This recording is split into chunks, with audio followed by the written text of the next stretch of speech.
Então, tá, boa tarde a todos. Meu nome é Viviane Viurca, eu sou residente do primeiro ano de terapia intensiva.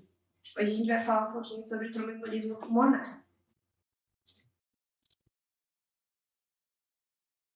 Então, começando, a gente precisa identificar a importância disso por conta, principalmente, dos números, né? Então, a gente sabe que é extremamente prevalente o tromboembolismo venoso, que engloba a trombose venosa profunda e o embolismo pulmonar, e a embolia pulmonar é responsável por 15% de todos os óbitos intra-hospitalares, sendo a principal causa prevenível de óbito. Por isso a importância de a gente identificar precocemente para instituir o melhor tratamento possível.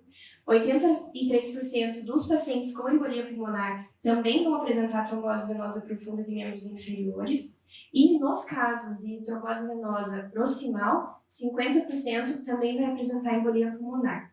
Trazendo um pouquinho para o nosso contexto, eu vi um estudo, um pequeno estudo, que foi feito em outubro de 2020, em 6 prontos-socorros de Nova York, que avaliou a incidência de embolia pulmonar num certo período de tempo. Então, comparou em 2019 e em relação a outubro de 2020, um período de 2 meses, que identificou que teve um aumento em torno de 18%, que até mais ou menos o que a gente estava mensurando agora, né, da incidência de embolia pulmonar nos pacientes com Covid. Falando um pouquinho da fisiopatologia, então a gente tem a tríade de Virchow, que fala sobre a estase sanguínea, uma lesão endotelial e uma hipercoagulabilidade. Então, o que isso vai fazer? Quando a gente tem um trombo, esse trombo, quando ele vai se deslocar, vai ser chamado de êmbolo. Não está dando para ver, né? Ah, tá, beleza. Então, ele vai se deslocar, vai ser chamado até então de êmbolo, vai entrar pela veia cava inferior e vai fazer uma obstrução. A área que era irrigada pela artéria pulmonar vai ter um prejuízo nessa irrigação, vai fazer com que sejam deslocados substâncias, fatores neuromorais. Esses fatores, serotonina, tromboxana 2, vão fazer com que tenha uma vasoconstrição naquele local, podendo instituir um broncoespasmo, até formar uma possível área de atelectasia naquele pulmão. Então, pela falta de irrigação naquele local. Essa falta de irrigação também, se a gente for pensar num trombo maciço, vai ter algumas repercussões hemodinâmicas. Então, com o aumento da pressão no ventrículo direito, a gente vai ter uma dilatação ou uma disfunção desse ventrículo. Por quê? Porque esse ventrículo ele não está acostumado com pressões aumentadas.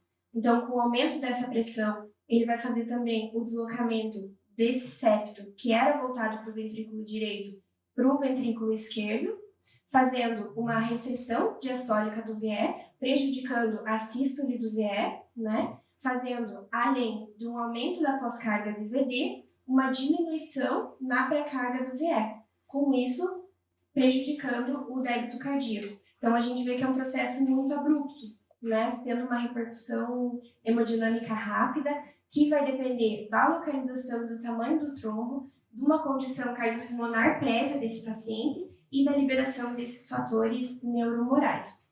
Então, a gente tem um aumento da pós-carga de VD, que pode evoluir com o aumento da demanda de oxigênio naquele local após essa inflamação do miocárdio, tendo uma isquemia do VD, diminuindo essa contratividade, diminuindo o débito sistólico, evoluindo com uma diminuição do débito cardíaco, podendo levar até um choque cardiogênico e a morte.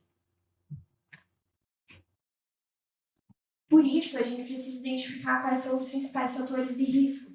Então, nós temos os fatores hereditários e os fatores adquiridos. Os fatores hereditários eles vão estar diretamente relacionados a fatores de coagulação, por conta do processo de fibrinólise, do processo de prejuízo na coagulação do sangue, quando a gente pensa numa lesão endotelial. Então, tem deficiência de antitrombina, desfibrinogenemia, deficiência do plasminogênio, e os adquiridos, que são muitas coisas que a gente evita na UTI, né? Um paciente que fez uma cirurgia recente, teve um trauma grave, até a própria gravidez, uma trombocitomia induzida por heparina, cateterização de veia central, entre outros fatores. E quais são as principais manifestações clínicas? A gente sabe que o exame clínico ele tem um baixo valor preditivo positivo para o diagnóstico, e principalmente em pacientes sedados também a gente vai perder muitos desses parâmetros, mas a gente precisa sempre considerar essa possibilidade no paciente com uma dispneia de início súbito, recente, associado principalmente à taquicardia sinusal, que nesse caso ela vai ser compensatória, a uma taquipneia e uma dessaturação de oxigênio. Mas os sintomas mais comuns vão ser dispneia, uma dor torácica ventilatória dependente e quadro de tosse, e que vão a favor também dos sinais mais comuns, que tem a taquipneia, em algumas referências já fala taquicardia, também como um segundo plano, aí entra também a dor à palpação da panturrilha, e por uma resposta ali da parte cardíaca, estertores e hiperfonência de B2. E como que vai ser feito esse diagnóstico? Então, a gente tem alguns scores de predição clínica para suspeitar disso. Os principais para predição clínica são o do Wells e o Genebra, tanto o original como depois a gente vai ver o modificado. Então, a partir do momento que a gente pontua nesses scores, a gente vai ver se é um paciente com baixo risco, um alto risco ou um risco intermediário. A gente tem, primeiro, se o paciente tem sinais e sintomas de TVP, se o TEP é tão ou mais provável do que qualquer outro diagnóstico, se o paciente está apresentando uma taquicardia, né, uma frequência cardíaca acima de 100, se ele tem um histórico de uma imobilização ou uma cirurgia há menos de 4 semanas, que vai pontuar 1,5, se ele já tem um histórico, se é recorrente, ou seja, ele tem uma TVP ou um TEP prévio, um histórico de hemoptise ou câncer. No de Genebra original, a gente vai ter um acréscimo em relação ao outro de padrões da gasometria. Então, a gente tem a idade, TVP ou TEP prévio também, cirurgia recente, uma taquicardia, valores de PCO2 e PO2, e uma radiografia de tórax com essas atelectasias laminares ou elevação diafragmática. No revisado, entra a hemoptise, a taquicardia, dor em membro inferior unilateral, que são parâmetros também que a gente perde muito, cirurgia ou fratura de membros na semana anterior e uma idade maior do que 65 anos. Avaliando esses critérios, a gente consegue estimar a probabilidade clínica desse diagnóstico. Então, se ele for menor que 2, a probabilidade é baixa, entre 2 e 6 moderada, maior do que 6 alta. E a diferença é nos de Genebra. Então, avaliando a probabilidade clínica, a gente precisa ver para o tratamento se o paciente está estável ou instável hemodinamicamente. Se esse paciente estiver estável, com uma probabilidade clínica baixa ou intermediária por aquele pré-teste, a gente pode solicitar um dímero. Né? O dímero ele vai ser aquele produto da degradação da fibrina. Ele tem um alto valor preditivo negativo, mas não tanto um preditivo positivo. Então, se ele vier normal, a gente pode descartar a TEP com segurança. Se ele vier aumentado, a gente precisa de um exame de imagem complementar, que, no nosso caso, e o que mais a gente tem usado, é a angiotomografia. Se ele tiver uma probabilidade clínica alta, a gente vai solicitar diretamente a angiotomografia, não é necessário pedir o dedímero. Se ela vier negativa, a gente tem o TEP descartado. Se ela vier positiva, a gente pode confirmar a TEP com segurança. Agora, se esse paciente estiver instável hemodinamicamente e ele não for crítico e não tem uma angiotomografia disponível, eu posso pedir um ecocardio. Se ele tiver disfunção do ventrículo direito, a gente já confirma o TEP também. Se ele não tiver disfunção do ventrículo direito, a gente tem que pensar em outro tipo de diagnóstico.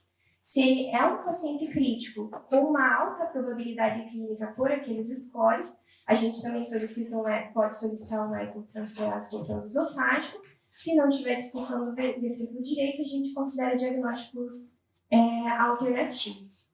Esse diagnóstico é fundamental, ele precisa ser um diagnóstico rápido, a gente precisa pelo menos suspeitar o mais antecipadamente possível, porque o tratamento vai reduzir a mortalidade para 2 a 8%, reduzindo ainda a probabilidade de uma hipertensão pulmonar tromboembólica e descendo da pós-trombótica. Pensando em exames laboratoriais, a gasometria geralmente vai vir com uma hipoglicemia ou uma hipocapnia, e por conta de uma diminuição do gradiente alvéolo arterial, ele vai vir por conta de uma diminuição de um prejuízo na troca gasosa de ventilação e perfusão. Por quê? Porque aquela área do pulmão que está com o êmbolo, ela vai estar ventilando, mas ela não vai estar sendo perfundida, porque muitas vezes ela vai estar sofrendo um processo de isquemia. Então, esse gradiente alvéolo arterial, ele vai estar alargado em praticamente todos os casos. O dímero D, ele vai ter uma alta sensibilidade, como eu falei, um valor preditivo negativo alto também, mas um valor preditivo positivo baixo. Em 97% dos casos de embolia pulmonar, ele vai estar maior do que 500 nanogramas. Isso está diretamente relacionado ao fibrinogênio. Mas ele não deve ser usado isoladamente como uma triagem. O que a gente tem de mais novo, que até foi publicado no ESC 2019, é a gente considerar como limite superior da normalidade ajustado conforme a idade a partir dos 50 anos. Então, antes a gente tinha que ele precisava estar maior do que 500 para todas as idades. E isso agora a gente considera, a partir de 50 anos, um ajuste multiplicado por 10. Então, um paciente de 70 anos, a gente espera mais ou menos um valor maior do que 700. As troponinas e o BNP, né, o peptídeo natriurético cerebral, elas são úteis não para diagnóstico, mas para estratificar o risco de complicações cardiovasculares ou um óbito secundário à embolia pulmonar. E um BNP normal, ele nos dá um alto valor preditivo negativo. Então, geralmente ele indica uma evolução benigna do paciente. Nos exames de imagem, o eletrocardiograma, 70% dos casos ele vai estar anormal e com achados inespecíficos. O que a gente mais encontra é a taquicardia sinusal, que geralmente ela é compensatória. Tem casos que o paciente abre o quadro com uma fibrilação atrial, mas o mais comum é a taquicardia sinusal. E a gente tem um padrão, que é muito conhecido, não é patognomônico, não é específico do tromboembolismo, que é o padrão S1Q3T3. Que a gente vê o surgimento de uma onda S em D1, de uma onda Q em D3 e de uma T invertida em D3 também. Então, tem a onda P pulmonar, um bloqueio de ramo direito ou um desvio deixo para a direita, e eles vão ser mais comuns na embolia maciça, mas também é um achado assim que não é muito comum e não é muito frequente. A radiografia de tórax. Aproximadamente 12% dos pacientes eles vão ter uma imagem normal. E pode apresentar também achados inespecíficos. É difícil a gente suspeitar de um tromboembolismo, a não ser que ele seja muito grande, geralmente maciço, por conta do raio de tórax. Mas ele auxilia no diagnóstico diferencial e tem algumas imagens que podem sugerir. O que a gente mais encontra são atelectasias, um derrame pleural, pode ter um infiltrado pulmonar e uma elevação da cúpula diafragmática. Então, há algumas coisas que a gente pode observar. É a Kortkov de Hampton, que é uma opacidade de base pleural, e o vértice, que ele vai estar em direção ao hilo. Então, geralmente, ele acompanha aquela área que não vai estar sendo irrigada ali, deixando aquela estrutura mais opaca, e o sinal de Westermarck, que é uma área de oligemia associada à artéria pulmonar proeminente. Aqui, ele mostra em ápice superior, que não está dando para ver muito bem, mas ele geralmente identifica onde está tendo ausência da vasculatura naquele local. E a angiotomo de tórax, que vai ser o principal exame, ela tem um alto valor preditivo positivo mesmo para trombos nos ramos proximais ou lobares das artérias pulmonares. E ramos segmentares, aproximadamente 68%, mas ele é baixo para ramos subsegmentares isolados. Aqui, que a gente vai ver a ausência de fluxos de fluxo sanguíneo nessa região, acompanhando todo o trajeto que era para ser irrigado por aquela área. Nos exames diagnósticos, então, além da angiotomografia de tórax, que a gente tem considerado padrão ouro, entre os outros, a gente tem também a cintilografia pulmonar de ventilação e perfusão, que vai avaliar aquela área que era para estar sendo irrigada, né? É uma alternativa à angiotomografia, principalmente quando tem alguma contraindicação a ela, ou seja, um paciente com uma insuficiência renal, que não pode ser injetado contraste, às vezes um paciente com alguma metaplasia, e o exame normal exclui. Só que mais da metade desses pacientes, esse teste vai estar inconclusivo. A angiografia pulmonar, atualmente ela está sendo reservada só para os casos nos quais a trombectomia mecânica é considerada, justamente por ir direto no local. E nós temos o ultrassom com Doppler dos membros inferiores. Ele vai ter uma boa sensibilidade e especificidade nos pacientes com sinais e sintomas de TVP. Nos casos que o dedímero for positivo, ela pode ser realizada como segundo passo da estratégia diagnóstica, né? Caso ele não apresente condições de fazer angiotomia de tórax, que é o que a gente mais tem feito beira-leito. Se ele for positivo, vai ser interrompida a investigação e se faz o tratamento específico. Aí o ecocardio, ele pode sugerir quando há sinais de disfunção ou sobrecarga do ventrículo direito, associado a sinais de hipertensão pulmonar. Então, ele vai mostrar aquilo que eu expliquei um pouquinho na fisiopatologia. Então, um ventrículo direito mais dilatado ou hipocinético, dilatação dessas artérias pulmonares que vão estar com sobrecarga, intensificação do influxo da válvula tricúspide, modificação da velocidade do fluxo de saída do ventrículo direito e esse deslocamento do septo interventricular da direita para a esquerda, que é o que a gente chama também de efeito Boyne. Para a estratificação do risco, a gente tem uma escala, que é a chamada de PESS, que consegue nos mostrar qual pode ser a mortalidade geral em 30 dias. Para isso, a gente também institui um tratamento adequado.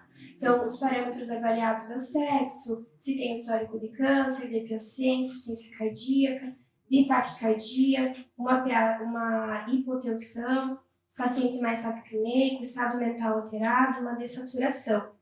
Então, e com isso, a gente consegue classificar o paciente com muito baixo risco de mortalidade, com baixo risco, com risco moderado, com um alto risco e um muito alto risco.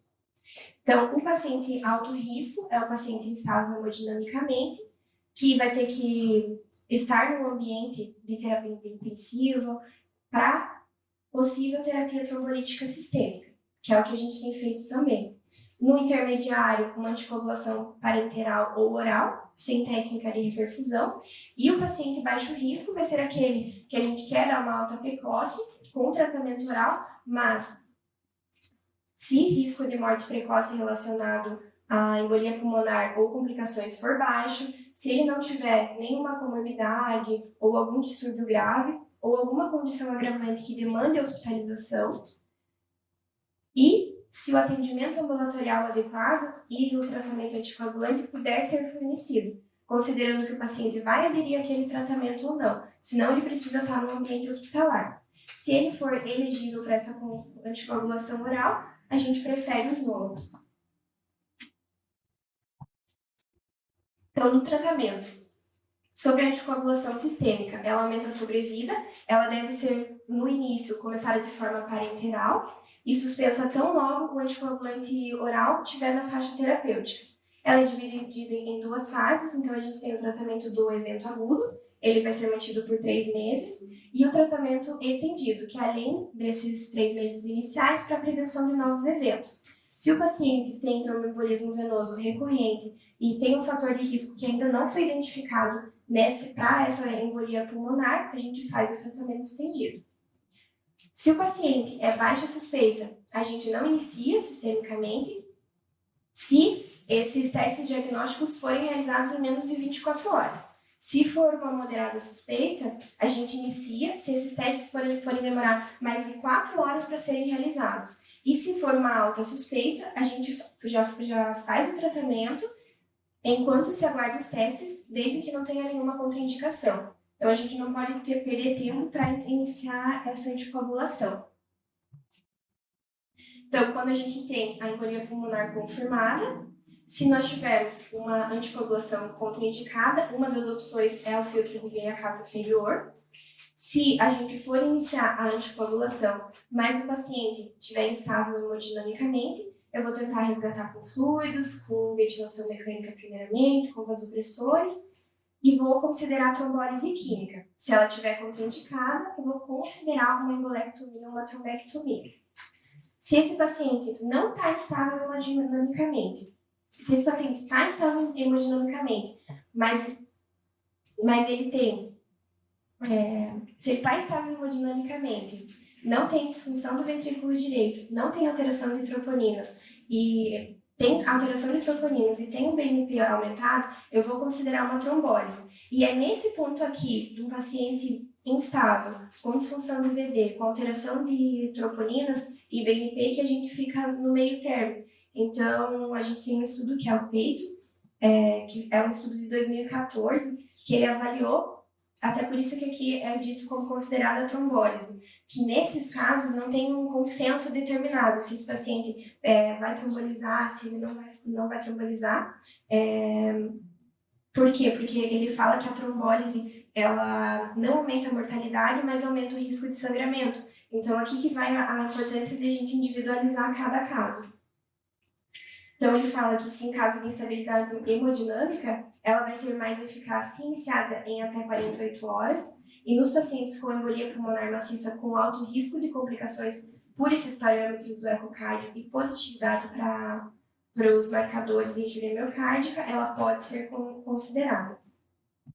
Mas não é algo que a gente não tem consenso mesmo. Aí as opções de tratamento. A gente tem a heparina de baixo peso molecular, a dose preconizada é 1 mg por quilo em 2 doses. A gente precisa de uma dose segura entre 40 e 120, entre 40 a 120 quilos. E aqui, o que a gente tem também no consenso europeu é que em alguns locais é feito uma vez por dia, em outros eles fazem a dose dobrada. Em alguns locais fazem de 12 em 12, em outros a dose dobrada uma vez ao dia. As desvantagens é que a ação é parcialmente revertida pela protamina e ela deve ser evitada em pacientes com insuficiência renal grave. Já a fondaparinux, ela não necessita de monitoramento laboratorial, é uma droga menos associada à trombocitopenia induzida por heparina. No paciente com menos de 50 quilos, a dose recomendada é 5 mg ao dia, seguindo 7,5 mg por dia, o paciente com mais de 100 quilos, 10 mg por dia. A não fracionada está preferível nos casos de choque, numa insuficiência renal, candidatos a trombólise e uma necessidade de uma reversão rápida da anticoagulação. Ela tem que ser monitorada através do tempo de tromboplastina e controlada a cada 6 horas. O que a gente recomenda é uma dose inicial de 80 unidades por quilo, seguido de uma infusão contínua de 18 unidades por quilo por hora. E essa relação ela tem que se manter entre 1,5 a 2,5 vezes o valor normal. As principais complicações, que são cerca de 3 a 5%, trombocitopenia induzida por heparina. Aqui a gente observa uma mortalidade entre 8% e 20%, e principalmente em pós-operatório de cirurgia ortopédica. Agora falando um pouquinho dos anticoagulantes orais.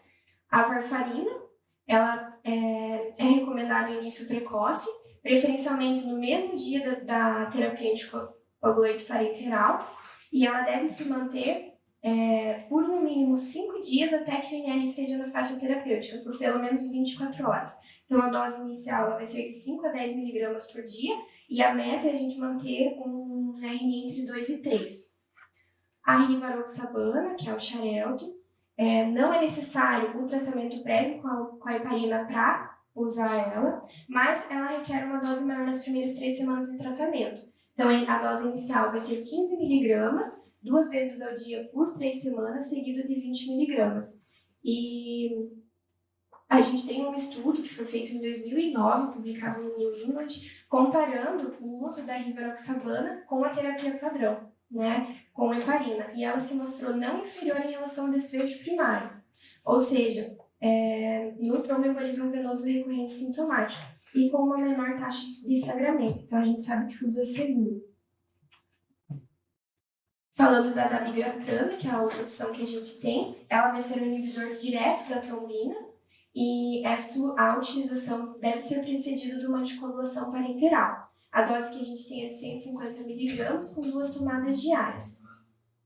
No estudo também publicado no New England avaliando o uso da dabigatran, ela avaliou que não é inferior e tem um perfil de segurança semelhante ao uso da varfarina, mas ela pode aumentar o risco de sangramento se ela for usada junto com AIM ou com clopidogrel.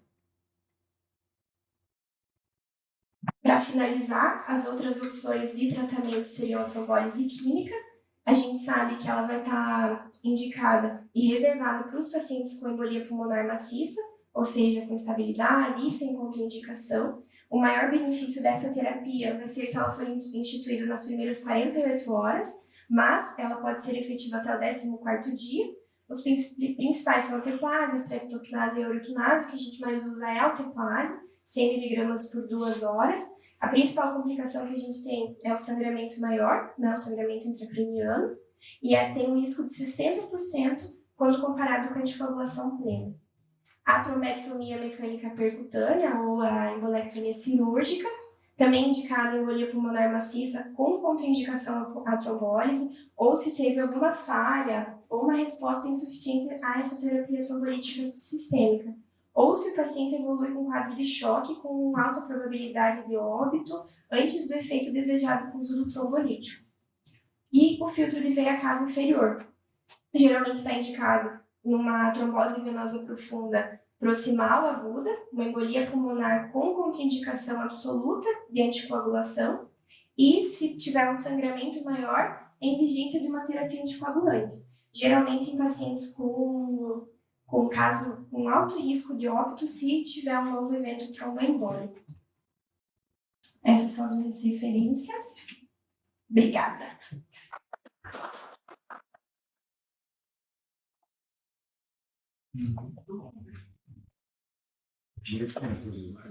Fica aqui.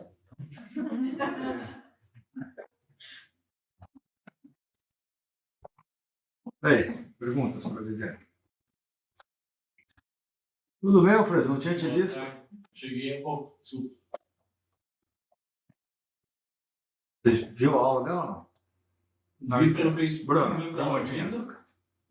Perguntas. Eu estava até pensando. Comentários. Relembrando um pouco dos pacientes que a gente tem visto mais agora com o Covid, né? Tem alguns pacientes que fazem um choque muito agudo e por mais que você faça uma fração madeira-leite, eles têm sinais, né, de alteração de VD, de função, mas tem alguns que eles chocam e não fazem nenhuma alteração que justifique você trombolizar. Né? Teve um paciente que estava lá na HM, na UTI, que ele estava chocado, a parte hemodinâmica realmente muito instável. A gente suspeitava de um TEP, porque ele tinha sinais de hipertensão pulmonar, mas não tinha uma disfunção clara. Né? E a gente até ficou na dúvida, será que a gente banca e tromboliza ou será que a gente segura e vai tentando outras formas? Né? Acho que nesses casos onde é tudo muito fino, essa diferença, e para você bancar uma trombólise, é difícil a gente poder também entender qual que a gente vai pôr o paciente em risco e fazer um sangramento intracraniano ou segurar e aceitar as consequências. Né? O que você acha? Faz ou não faz? Eu acho que depende da estabilidade ou não do paciente. Porque a gente até acompanhou um caso que foi assim, parecido e até depois a gente transferiu ela para colocar o filtro de veia cava inferior. Ela acabou fazendo um AVC hemorrágico. No início, tinha indicação plena assim, de fazer o anticoagulante, e mesmo assim acabou fazendo um AVC hemorrágico, e depois foi fazer o filtro de veia cava. Então, eu acho que depende da estabilidade do paciente, porque não necessariamente a gente vai conseguir dar tempo de fazer as alterações, né, do ecocardio e tudo.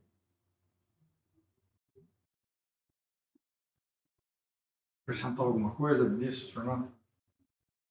Eu tenho uma dúvida, assim. Uma vez eu conversei isso, acho que foi com a doutora Mirella. A gente viu um caso de um paciente, é uma história que se repete bastante, né, do paciente que choca e a gente vai investigar, faz uma investigação ativa, assim, TEP mesmo, E a beira-leito, a ecocardiografia mostrava, assim, VD dilatado, desvio de septo e tudo mais. Só que o que garante para nós que não pode ser mas que ao invés de TEP, que levou à disfunção do VD, não é um corpo pulmonar agudo da SARA, ou enfim, e daí sim, onde que mora o benefício do trombolizar o doente correndo risco de sangrar, sendo que na SARA ele já pode ter um VD dilatado pela disfunção provavelmente da pós-cardio, enfim, eu tenho essa dúvida. E já vai conseguir transportar ele para o setor de imagem e fazer angiotomo. Então a gente vai depender bastante do que a gente tem ali à mão. Né? Se não tratar choque cardiogênico, ele depende de etiologia.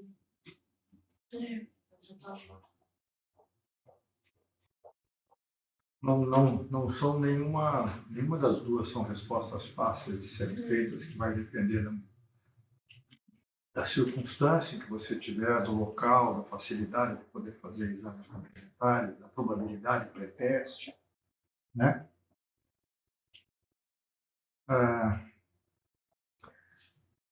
Tromboembolismo de pulmão é talvez a situação clínica que mais se beneficia da aplicação dos princípios da utilização racional de testes diagnósticos para tomar a decisão clínica.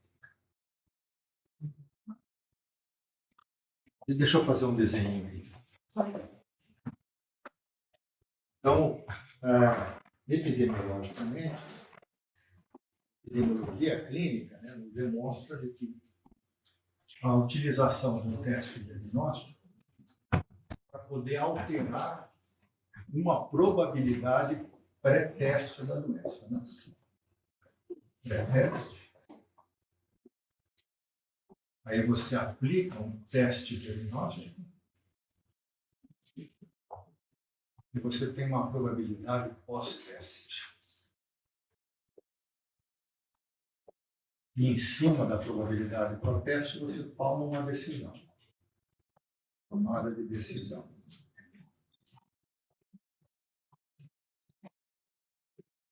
Quando você tem uma probabilidade pré-teste baixa,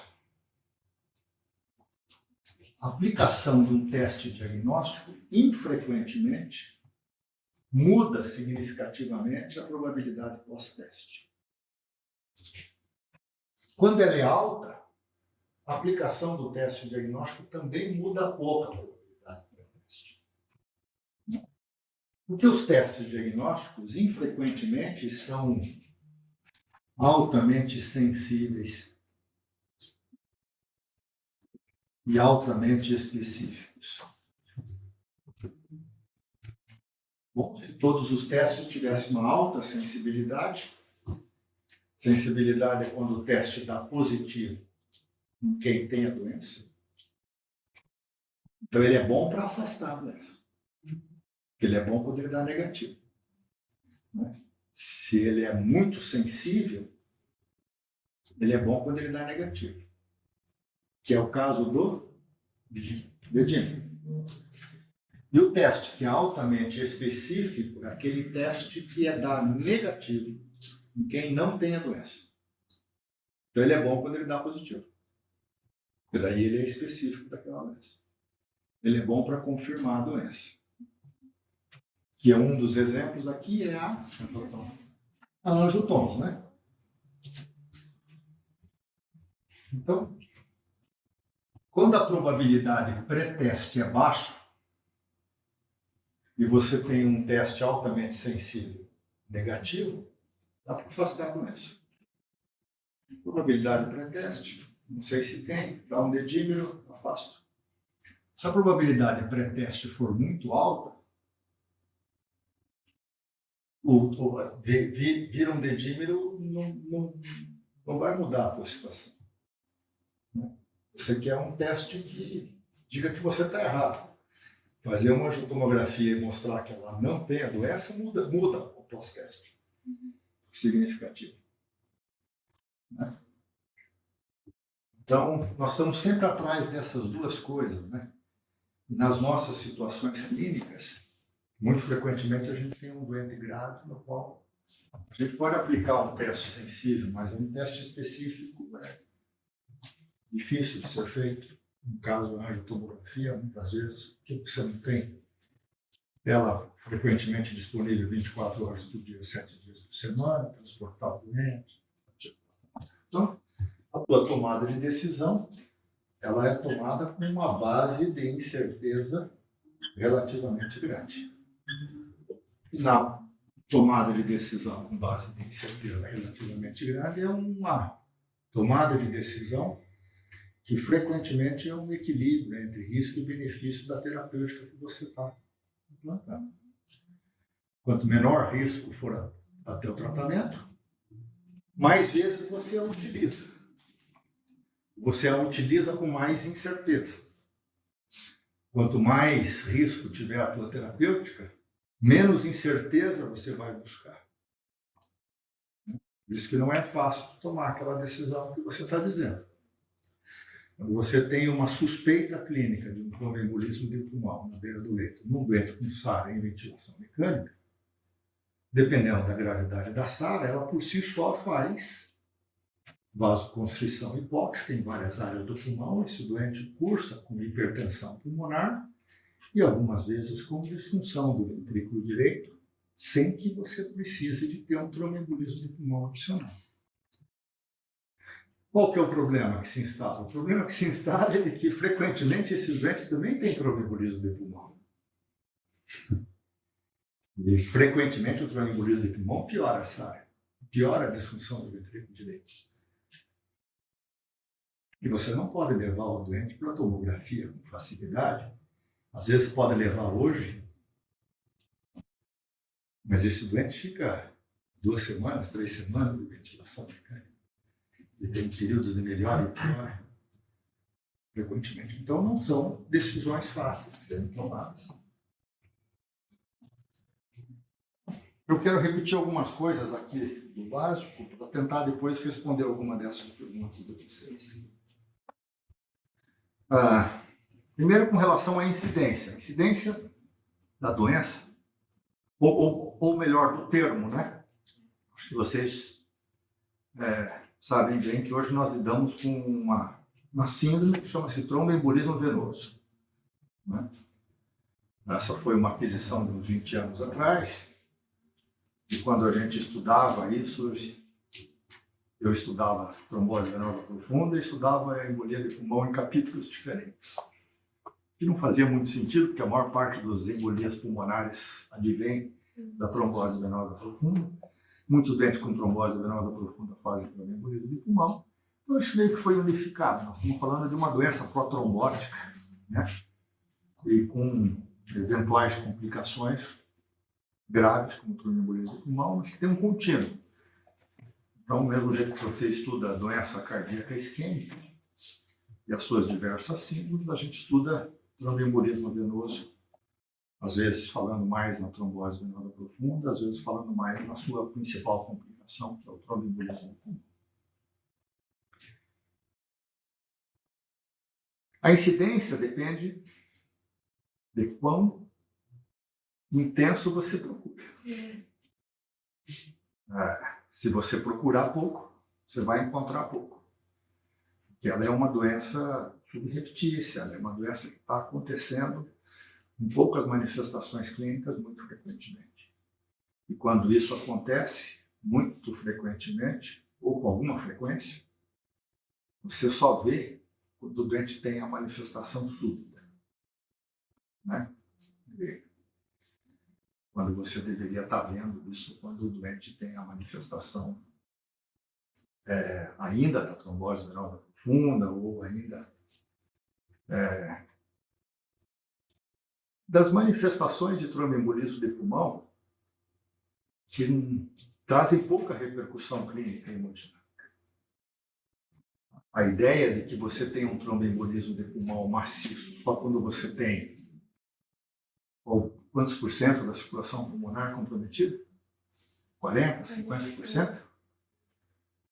Né? Essa é o clássico de um doente que tem uma circulação pulmonar normal, não que tem doença cardiovascular associada, mas é normal. ele para poder fazer uma hipertensão pulmonar significativa e eventualmente descompensar com hipotensão, precisar de uma cavitativa, ele precisa de pelo menos 40% a 50% da circulação pulmonar.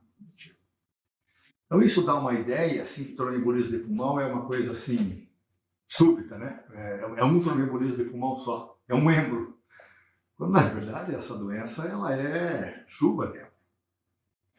Né? Doentes que fazem trombose venosa profunda, lembrando um pouquinho aqui da veia, tem uma válvulazinha assim, né?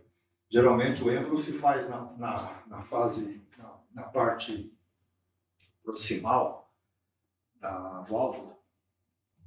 E esse trombo tem uma caudazinha. Essa caudazinha está constantemente sendo formada. E essa cauda está constantemente se deslocando. Pequenos pedacinhos de trombo dessa cauda que formam um êmbolo, que vão entupindo. O que acontece com isso lá no pulmão? O sistema fibrinolítico endógeno vai lá e destrói esse trombo. Sem maior problema.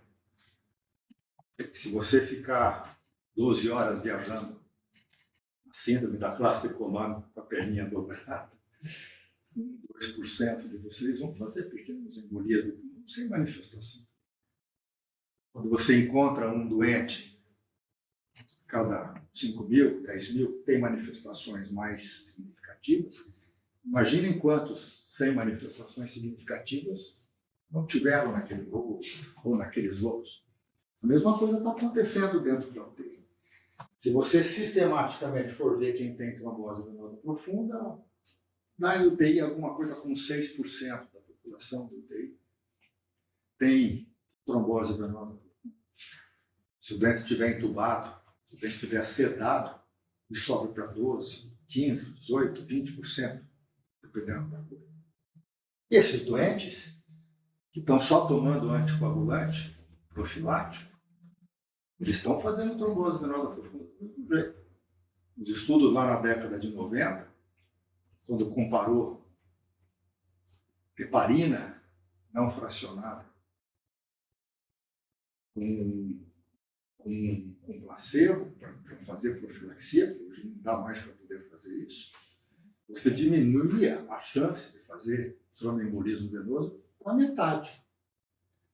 Ou seja, você não está eliminando a chance do doente ter trombose venosa profunda e ele ter embolia de pulmão. Como vocês mesmos disseram aí, esses doentes que vocês escreveram, todos eles estavam fazendo profilaxia de alguma forma, farmacológica. Mas, enfim, esse doente que tem esse êmbolozinho aqui, esse trombozinho, ele está fazendo. E, na maior parte das vezes, isso passa despercebido. Quando é um êmbolo um pouquinho maior, ele pode fazer alguma taquicardia, pode fazer um pouco de aumento da frequência respiratória, um pouco de dessaturação. 24, 48 horas depois, aquele pequeno trombozinho se desfaz. Quando vocês encontram um doente com manifestações de trombose, de tromboembolismo do pulmão maciço, a maior parte desses doentes fizeram uma chuva de êmbolos, que durou aí 6 horas, 12 horas, e num determinado momento surgiu um outro, um pouquinho maior, ou comprometeu um pouquinho mais a área pulmonar, e fez um tromboembolismo do pulmão maciço. Esse é o mecanismo, por isso que é tão pleomórfico, né, o doente. Tem aquele que faz um grande de um êmbolo, mas a maior, que é aquele que se torna visível, mas a maior parte dos doentes que vocês veem estão fazendo pequenos êmbolos. E quando eles são muito espaçados, o sistema fibrinolítico endógeno desfez. Quando eles são no tempo mais um atrás do outro, vocês vão ter mais manifestação clínica desse. Por que vocês veem pouca trombose venosa profunda na UTI? Porque se esse trombo aqui ele cresce e ele entope e faz edema, não tem fluxo. Se não tem fluxo, faz menos tromboembolismo. O que faz mais tromboembolismo de pulmão é aquele que não entope, que mantém fluxo. Então dá poucas manifestações de trombose venosa profunda. As mulheres, mais comum em mulher, internar com trombose venosa profunda nas enfermarias de clínica médica, você deve ter visto um monte, geralmente tem poucas manifestações de tromboembolismo. Tem, não vai ignorar.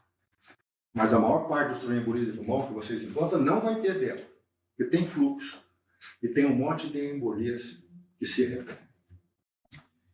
Então, a incidência ela é alta, a maior parte das vezes, então depende de quão frequente você vai atrás. E como é pleomórfico isso, né?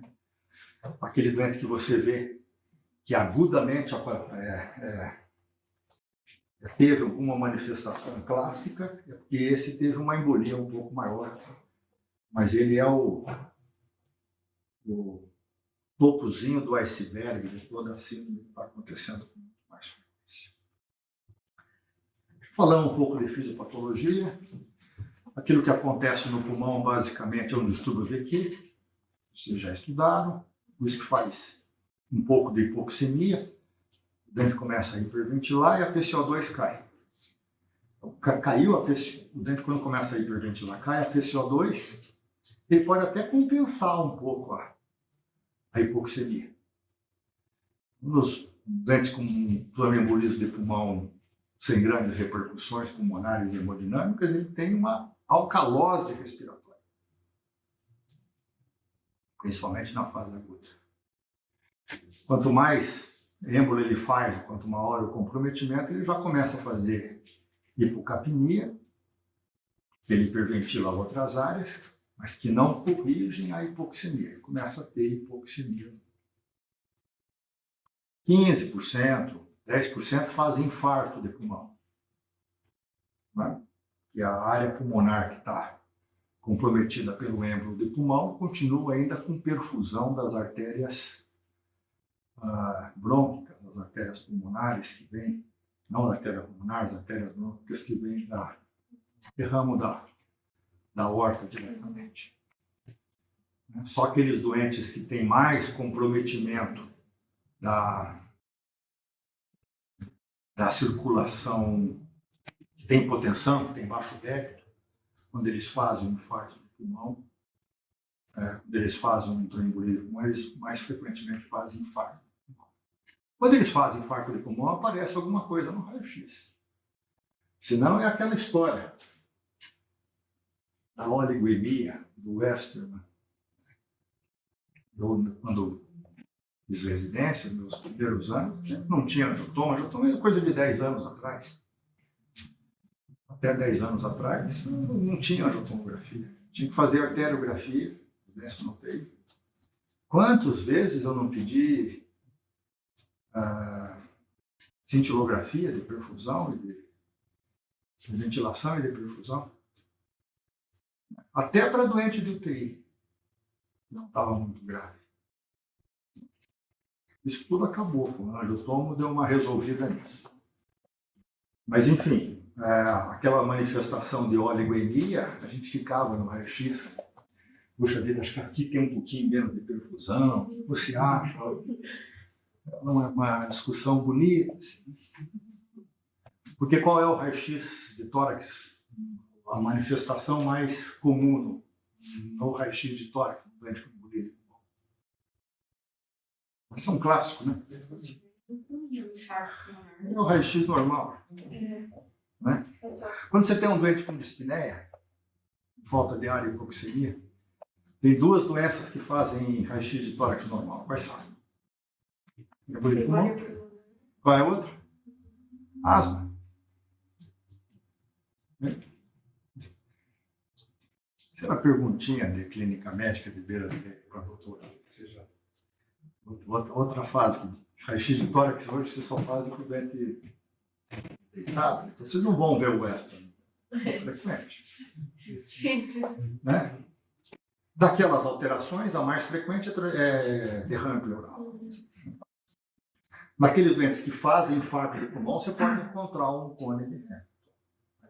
Aqueles doentes poucos que fazem infarto, eventualmente tem hemoptise, tem a tríade do infarto de pulmão, que é a dispneia, hemoptise dor torácica ventilatória dependente, que é relativamente incomum. Doutor, mas quando a turma passar na clínica médica, eles vão lembrar disso, das fases assim, não tão instáveis assim. É muito diferente atender o TEP na enfermaria e da UTI, assim, o manejo também. Quando passa na enfermaria, vocês vão investigar mais a etiologia e vocês vão evitar que se tenha novos eventos do TEP. E de UTI você vai ter risco de vida e evitar que esse paciente tentar falecer, mas vocês devem ir para óbito mesmo. Mas se vocês na clínica médica estiver pensando, vocês vão pensar na tríade, né? E pensando o que você pode mudar das causas para evitar esses novos eventos, né? Então, tentar entender por que ele fez o TEP e o que você consegue mudar disso, né? Buscar na figura. Como não é um doente crítico, você está sempre buscando um fator Lehmann, um síndrome coagulante que o doente possa ter subjacente, a gente lida com doentes que têm a trilha de bicho, né? Que são nossos companheiros eternos.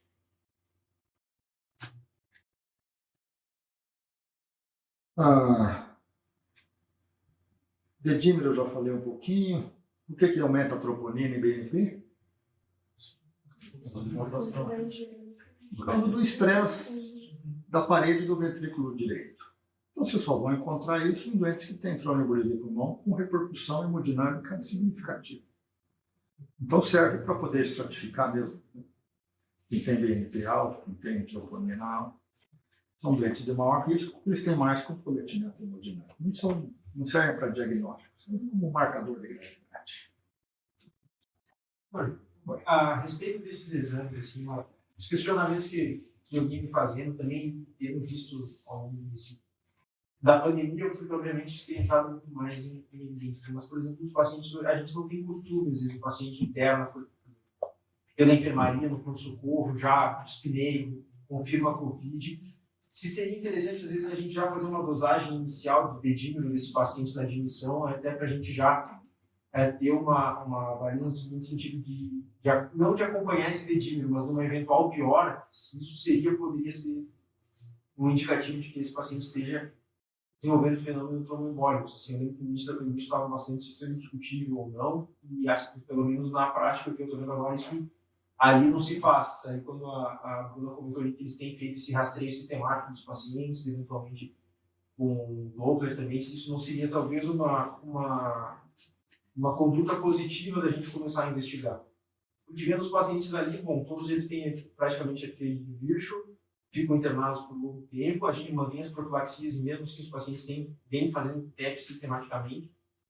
Então, às vezes, tendo não como uma dosagem seriada, mas eventualmente na admissão desses pacientes a gente tem uma dosagem de dedímero até para ter o comparativo depois.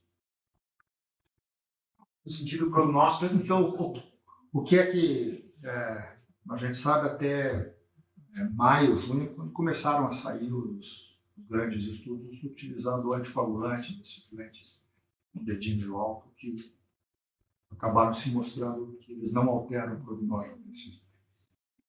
Né? Então, a gente imaginava lá atrás, quando começou a sair as primeiras cortes de doentes com Covid, e que, embora o dedímero fosse um marcador de gravidade, ele tivesse associado com uma coagulopatia induzida pelo Covid, que pudesse ser tratada e pudesse ser as suas complicações pudessem ser minimizadas com a utilização de heparina.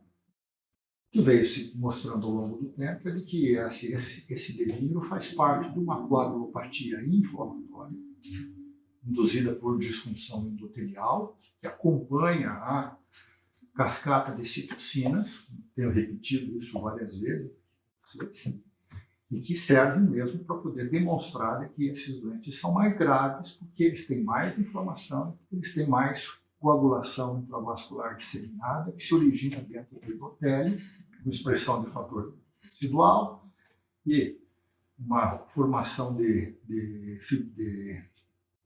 fibrina na periferia, com mais atividade do plasminogênio e produtos de degradação de fibrina, consequentemente do dedímero também. Então, essa coagulopatia, que ela é generalizada e ela é da microcirculação, ela não pode ser controlada com utilização de anticoagulantes, pelo menos não com os anticoagulantes que a gente tem disponíveis, seja os inibidores do fator 10 ou heparina.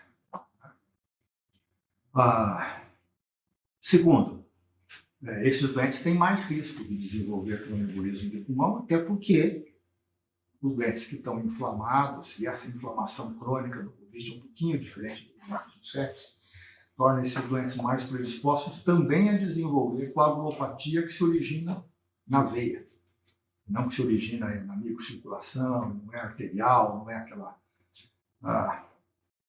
coagulopatia do endotélio pulmonar. Essa coagulopatia, essa hipercoagulabilidade da tríade de Virchow, quando associada com uma diminuição da mobilidade, faz com que você tenha maior probabilidade de ter coágulo venoso. Esse coágulo venoso, que primariamente é pela formação de trombos, e que cresce aquele trombo numa veia grande, não é numa veia pequenininha, não é na microcirculação, não é endotelial, basicamente, lesão do tecido, mas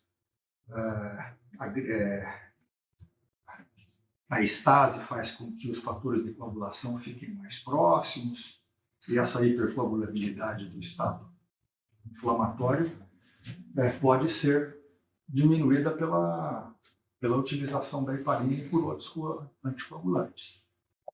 Agora, esses doentes que você acompanha, um doente com Covid, ele tem dedímero pela inflamação da doença. Né? E você fazer anticoagulante baseado no dedímero, os 2 estudos que foram publicados aí em maio, que a gente revisou, mostraram mudança.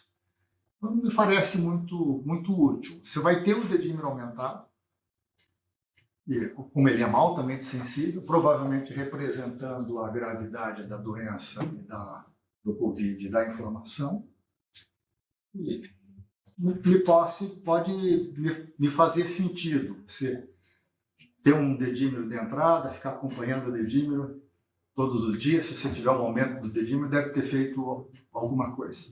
Pode ter sido uma pneumonia associada com a ventilação mecânica, pode ser uma sepse por catéter, né? E pode ser, eventualmente, a formação de um trombo e, eventualmente, de uma embolia pulmonar. Será que vale a pena a gente colocar todos os nossos doentes com dedímero diário, dedímero contínuo, já que a gente não vai tratar o dedímero propriamente dito? Então, volta para a mesma questão, novamente, de que a gente vai ter que tomar uma decisão baseada num alto grau de incerteza, que, de um modo geral, significa você ter um alto índice de suspeita que tromboembolismo de pulmão pode estar acontecendo. Né? Se o teu índice de suspeita ultrapassar uma probabilidade pré-teste baixa, uma probabilidade pré-teste intermediária, eu diria que daí depende de quão súbito, de quão agudo foi a tua piora clínica, de quanto você não tem de uma outra explicação para aquilo.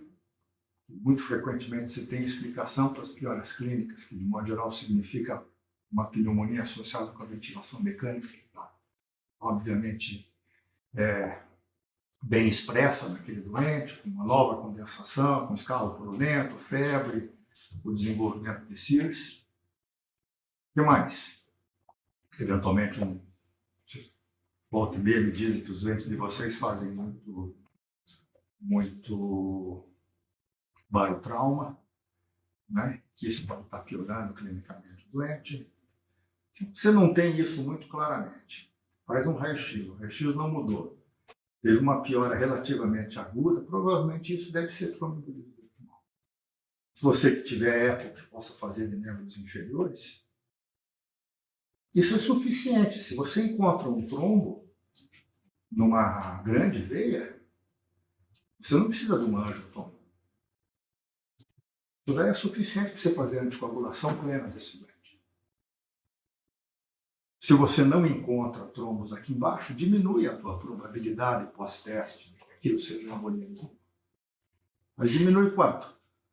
Puxa vida, eu continuo com um doente que está piorando clinicamente e que muito provavelmente eu não tenho uma outra causa para poder explicar essa piora clínica. Esse doente tem risco de sangramento ou não tem risco de sangramento se eu duplicar a dose de heparina? Se ele tiver baixo risco, não tiver uma outra causa, e mesmo que ele não tenha um trombo aqui embaixo, o melhor nesse momento talvez seja eu duplicar a dose e tratar como se fosse embolia de pulmão. Isso vai anotado no prontuário, o teu grau de incerteza, as razões do porquê que você fez esse aumento da dose de heparina para uma dose terapêutica. E 24 horas depois você reavalia, vê se apareceu alguma coisa clínica. Eco de beira de leito do pulmão também sempre vale, do coração sempre precisa ser um companheiro de vocês permanente, né? A eco não pode ser feita uma vez. Devia, num determinado momento, se eu fosse coordenador de unidade de terapia intensiva e tivesse uma eco, ia chegar uma determinada hora do dia, assim, 11 horas, fazer eco, 5, 6 vezes, diariamente. Faz uma eco dos membros inferiores, vê como é que está a cava, vê como é que está o pulmão, vê se tem linha B, se não tem linha B, se tem tudo está muito congesto, como é que está o ventrículo direito.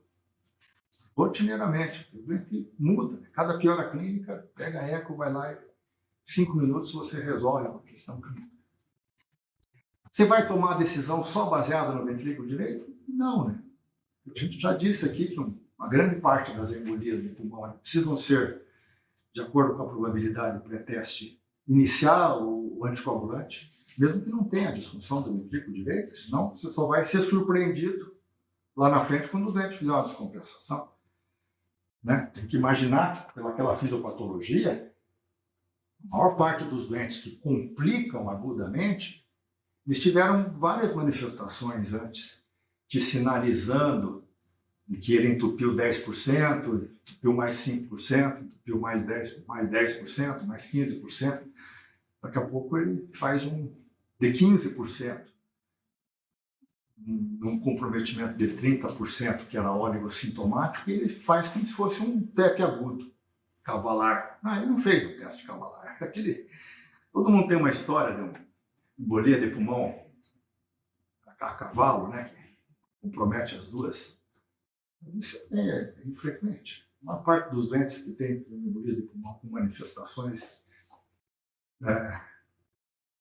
hemodinâmicas significativas são múltiplas.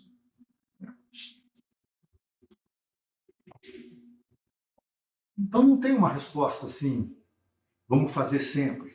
Precisa de condutas sistemáticas, alto índice de suspeita, sempre procurar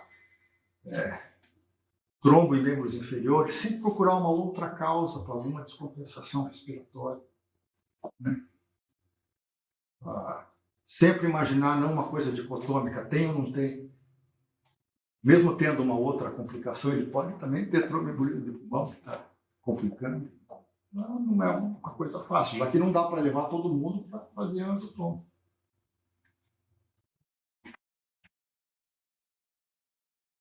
Dá para entender?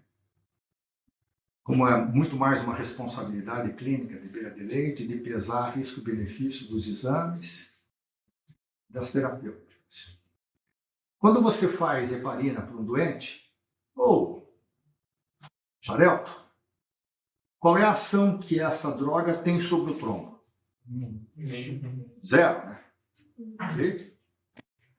E qual é a ação que essa... Nenhuma ação sobre o trombo lá no pulmão. E tem alguma ação sobre esse trombo aqui? Zero. Não vai desfazer o trombo.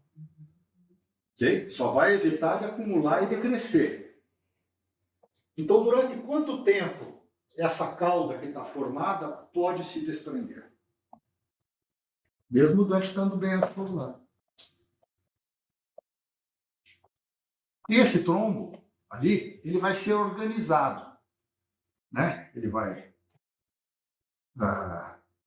sofre um pouquinho de retração e ele vai ser incorporado por um processo inflamatório natural ali daquele endotélio e vai sofrer um processo de degradação e de organização. Pode se desfazer completamente ou pode fazer ali uma síndrome pós-trombótica, né? Importante dependendo do tamanho. Se foi só parcial, se manteve fluxo, provavelmente aquilo vai se desfazer 2, 3 semanas e não vai deixar sequela significativa. Mas só para poder lembrar de que, como não tem nenhuma ação, mesmo um doente bem anticoagulado, por 12, 24 horas, ele pode fazer uma nova trombolia de pulmão. Ele pode sofrer novas descompensações. Isso não significa que a tua anticoagulação esteja errada. Lembrar dos obesos de fazer as doses maiores, né, da enoxaparina.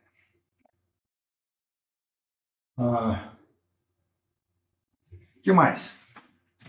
Eu tenho algumas coisas assim. Se eu fizer sepsis, não faça um corticoide. Se eu internar numa unidade de terapia intensiva, o que é? Primeiro, não me tirem a roupa. Segundo, me traga o jornal todo dia. Terceiro, se me entubarem, no segundo dia me façam traqueostomia. Não precisam seguir isso para os outros doentes, estou dizendo para mim. Não façam corticoide, eu tenho umas 10 manias, mas não façam corticoide e nunca façam trombolítico para mim, para trombolia do pulmão. Nunca. Mas enfim, o estudo peito, que é o estudo mais importante, com 1000 doentes, mais ou menos, pegou doentes com tromboembolismo de pulmão e randomizou para tromboembolismo de pulmão com disfunção do ventrículo direito, mas sem choque, sem necessidade de droga vasoativa. Não foi diferente de fazer heparina. Então, o simples fato de ter disfunção do ventrículo direito não significa fazer trombolítico. Tá? Os dois estudos que tem com trombolítico com o doente com choque dá diferenças marginais na mortalidade. Tudo com 100 e pouco, 200 doentes. Com disfunção do ventrículo direito mais droga vasoativa. A diferença é pequena. Então, não ponham toda a responsabilidade do doente que tem tromboembolismo de pulmão maciço significa que tem hipotensão, no trombolítico. Pese que os doentes que foram randomizados são doentes no quais todas as possíveis riscos para hemorragia foram eliminados. Né? Eram doentes que eram assim, bonzinho, doente com 20 anos de idade, que faz o tromboembolismo de pulmão maciço e que aí nós vamos fazer um trombolítico. Se tiver a oportunidade de levar o doente para a hemodinâmica e aspirar o trombo, ver o que o cara lá da hemodinâmica pode fazer, ou fazer trombolítico intra-arterial, faça. Isso realmente salva vidas. Ok? Por quê? Se você fizer 100 miligramas de alteplase para um doente 90, um doente com um AVE isquêmico, um doente com um infarto agudo do miocárdio, qual é a chance de você abrir essa artéria? 50%, 60%. Não sai disso. E é um trombozinho, ó.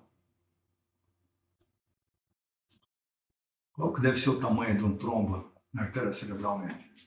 2 milímetros? 3 milímetros? Vocês podem, aqui entre nós, algum de vocês acredita que fazer 100 miligramas de alteplase endovenosa vai dissolver um trombo arterial no pulmão?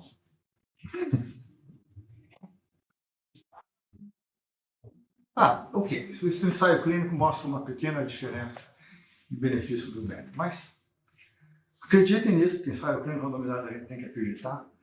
Mas põe um pouquinho de dúvida. Não ponha no trombolítico, porque isso não vai resolver. Okay? Paralise o doente. Faça o trombolítico se ele estiver disponível. Tudo bem, se tiver baixo risco, etc. O mais importante, é um choque obstrutivo, cardiogênico. Vai levar 24, 48 horas para o sistema fibrinolítico endógeno ir lá e dissolver esse. É a chance que vocês têm, porque a mortalidade desse doente é alta. E 50% dos doentes, mais ou menos, vocês conseguem resolver. Evitando que ele faça mais erro de repetição. Ok? O que mais? Eu tenho uma dúvida. Tinha um paciente com TDP lá na HR, tinha disponível aquela meia de compressão intermitente, né? Foi indicado para ela com TDP já. Não tem risco de deslocar? Não tem. Não tem. Isso já está bem definido. Mesmo os doentes que têm trombose venosa profunda podem se utilizar de elevação do membro inferior, fazer meia de compressão. Fica batendo em cima do trombo. Senão ele desloca. Já está em reorganização? Hein? Já está em reorganização? Mas, enfim, você está evitando, na verdade, de fazer trombos em outros lugares, né? Mas não vai fazer nenhuma importância na relação de trombo. Você está falando não da meia de compressão, você está fazendo compressão intermitente? Já volta para lá? Puxa vida. Não sei se é melhor não fazer isso. É disponível para o secretário uma coisa Ele tinha trombose venosa? Não, o secretário era com a prevenção. Né? Como estava disponível o secretário que estava mundial, foi usado para paciente com TDP.